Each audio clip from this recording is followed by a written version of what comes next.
Welcome back, Cubs. Direwolf here, and today I want to talk to you about double standards, mundane Matt, and cognitive dissonance. For clarification, Mundane Matt is a popular YouTuber with over 100,000 subscribers. Cognitive dissonance is anxiety that results from simultaneously holding contradictory or otherwise incompatible attitudes or beliefs. And a double standard is a code or set of principles that are applied differently to one group over another. I do not dislike Mundane Matt, however, all of us are capable of making mistakes, and he made a very big mistake by treating a young, vulnerable-looking female who committed a crime differently than he would treat any man committing the same crime. The video I'm responding to by Mundane Matt was a video responding to a Heat Street article describing 19-year-old Mackenzie Lee Guffey from Alabama, who was reported to the police after she stated that the father of her unborn child was a 14-year-old boy. It is reported that she was happy and bragging that she was going to keep the child that was fathered by that 14-year-old boy, even though that 14-year-old boy did not want to have the child. The 14-year-old, still in grade school, had no capability of taking care of a child. When the Alabama police brought Mackenzie in for questioning, they stated that she showed no remorse and seemed to think there was no problem with her committing statutory rape against a 14-year-old. She is facing 20 years in jail for the rape charge alone, in addition to other charges. This is the same length sentence that a 19-year-old man would face if he had statutory raped a 14-year-old girl. So is that fair? Should the law be applied differently because it's a 19-year-old woman, not a 19-year-old man? I don't think so, but let's see what Mundane Matt has to say. Here is the story for you that I don't have an opinion on strongly one way or another. Why, Matt? Why do you not have a strong opinion about a 19-year-old legal adult grooming over time and then taking advantage of a 14-year-old child who do not know the full implications of their actions? It does not require a law degree to understand why this is illegal. And the moral question of whether or not it's okay for adults to have sex with children is not based on the sex of the offender. I mean, I do and I don't. In Hollywood, Alabama, you have a 19-year-old girl by the name of Mackenzie Lee Guffey, and she's currently charged with second-degree rape, enticing a child for immoral purposes, and possession and dissemination of child pornography. The statutory rape charge alone carries a 20-year sentence. In addition to that, she's being charged with enticing and grooming the child to encourage him to have sex with her, which itself is a crime. Just like it would be a crime for a 19-year-old man to coerce and encourage a female 14-year-old to have sex with him. They cannot give consent because they are too young and do not understand the full implications of their actions. For good reason, it is wrong for a man to commit these actions. For the same reasons, it is wrong for a woman to commit these actions. In addition to those charges, she's also being charged with disseminating child pornography because she shot a homemade porno with the 14-year-old and then sent it electronically to his phone. Producing, possessing, or distributing any naked pictures or video of anyone who's below the legal age of consent is illegal. If a 19-year-old man had shot a homemade porno with a 14-year-old girl, I don't think you'd be defending him right now. And I don't think you'd be in any way morally conflicted about whether or not he was guilty. She's currently facing 20 years in jail and a $30,000 fine if convicted. As would any man who committed the same crimes as she did. She's also 5 to 6 weeks pregnant with this particular boy's child. Which, according to her own statements, is the outcome that she wanted. She wanted to become pregnant by this boy. This is not a reason for us to feel bad for her. We should feel bad for the young boy who is not ready to be a father and does not want to be a father, and whom was coerced and tricked into doing something that had life-changing consequences that he was not prepared for. Had the roles been reversed and it was a 19-year-old man who got a 14-year-old girl pregnant, you would not feel bad for the 19-year-old man. Now, if you've started going, fucking lock her up, hold on.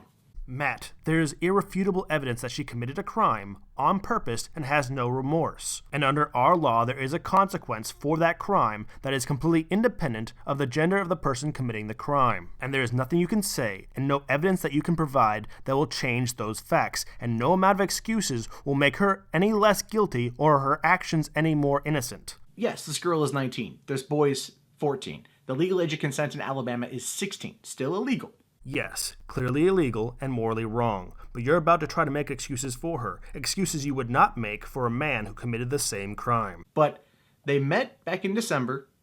They started bumping uglies, right? She even stayed with him for a couple weeks last December, where they then made the homemade porno, and they engaged in sexual acts multiple times, and she got pregnant. It might make you feel better about dismissing Mackenzie's guilt by describing what they are doing as bumping uglies, but let's be honest about what we're describing. We're describing the grooming, the taking advantage of, and the raping of a child. It doesn't matter what you call it, it's still wrong. However, I'm curious, would you describe a 19-year-old man having sex with a 14-year-old girl as them bumping uglies, or would that sound like you were minimizing the statutory rape of a 14-year-old child? Matt, everyone who watched your video can hear that you're trying to minimize the severity of the crime that she committed. Now, the parents of the 14-year-old let her stay there. And those are terrible parents who are guilty of either A, being delinquent parents because they let a 14-year-old woman live in the same house with their 14-year-old son for multiple days, or B, they are guilty of facilitating the rape of their own child. The parents in this case are also under investigation for their actions or lack of actions that may have contributed to the sexual assault of their own child. However, again, their failure as parents does not make Mackenzie any less guilty. So one could assume that the parents involved were involved to the point of knowing that, like, she was probably his girlfriend. Yes, you could assume that they were aware and that they allowed the statutory rape of their child to happen. You could assume that they are horribly disgusting parents who also deserve jail time, but that does not exonerate Mackenzie in any way. Maybe they were just friends with benefits, at least according to him, but she wanted more. Oh, so now we're describing the sex between adults and children as being friends with benefits. Would you describe a 19-year-old man having sex with a 14-year-old girl as friends with benefits? Do you hear yourself and how you are downplaying how an adult female took advantage of a child? You would not describe an adult male taking advantage of a child in the same manner. Matt, it's because of people who think like you are right now that male rapists and pedophiles get long jail sentences like they should, but female rapists and pedophiles get very little to no jail time. Now, Mackenzie herself has had a very rough childhood. Her parents divorced when she was 10. She moved from Fleabag motels to rundown mobile homes. Her parents abused drugs, and she was basically left to raise her younger siblings by herself until they went to go live with their grandparents. And when they went to live with their grandparents, she was lice bitten and flea bitten and lice whatever the fuck it was. She had a very rough childhood, and so none of that matters. There's been lots of rapists, killers, and criminals who've had hard lives. However, it doesn't excuse the crimes that they commit. There's also been a lot of good people who've had hard lives and do not commit crimes because of it. Justice is blind. It does not care what color or gender you are. It only cares about, did you commit the crime? Just because someone was abused as a child, it doesn't make it okay for them to abuse children as an adult. Her history and her past are not factors when we are discussing whether or not she should be punished for the statutory rape of a child. her grandfather died. That destroyed her mentally. She got hurt on the job. That destroyed her further.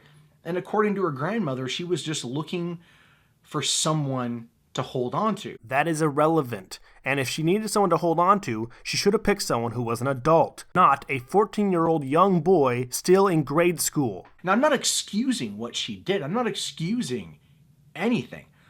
But part of me, again, feels extreme sympathy because of the horrible upbringing that she had. And that's kind of where I'm torn on this. You seem torn because you're treating her like a victim, not like the sexual predator that she is. Had this been a 19-year-old man, I don't think you'd question for one moment that he was a sexual predator, even with the same sad backstory. If you are principally opposed to the sexual abuse of minors, then you should not be of two minds about this issue. In the end, it doesn't matter what her reasons for her actions were. What matters are what were her actions. Her actions were to take advantage of and harm a child for her own selfish gain. You need to stop thinking with your dick and your emotional need to protect women and think with your brain. You're applying a double standard here. Even though you recognize that her actions were illegal, she no more deserves your empathy than any man who commits the same crime. And I think probably the most of it has to do with the homemade porno. Because not only did she record it on her phone, she sent it to the kid. She sent it to the 14-year-old. Okay, it was on his phone and it showed him in a state of undress. They didn't go into detail of what's on it, but that's essentially what it was. And because he's under the age, it's considered like child pornography. Yes, she did produce and electronically distribute to his phone child pornography of the 14-year-old. However, that is not most of the charge. Mackenzie is facing 20 years in jail, which is the maximum sentence for statutory rape alone. The majority of her sentence is not the child pornography charges, because the child pornography charges carry a much shorter jail sentence. Not that any of that matters, because she committed both crimes and should be punished for both crimes. Which is a very, very, very serious crime and not one that should ever be looked at lightly. And so you've got this situation where you've got a girl who maybe isn't all the way there in terms of a maturity level engaging in a relationship with a guy 5 years her junior. She gets pregnant, she goes on Facebook, she starts boasting about it, right? And gets caught because she goes to seek Medicaid. And when talking to a social worker, she says that the father was 14 and the social worker was legally bound to turn that in. So she turned it over to the cops arrested her, the cops interviewed her, and then the police chief, who has a 13-year-old son himself, says she feels absolutely no remorse and was bragging about it. Because I don't look at this from her perspective as being a malicious act. I don't look at this from her perspective as a predatory act. And therein lies the problem, because if it was a man, you would. And you're ignoring that sex with a minor is always a predatory act, not only legally, but proven scientifically. The studies linked in the description of this video show that even consensual sexual contact between adults and those below the legal age result in high rates of drug dependence and depression. As a predator, she took advantage of his naivete and took what she wanted from him.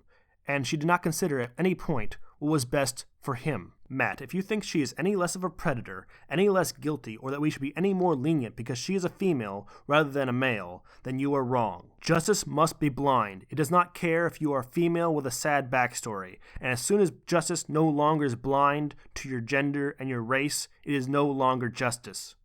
Direwolf out.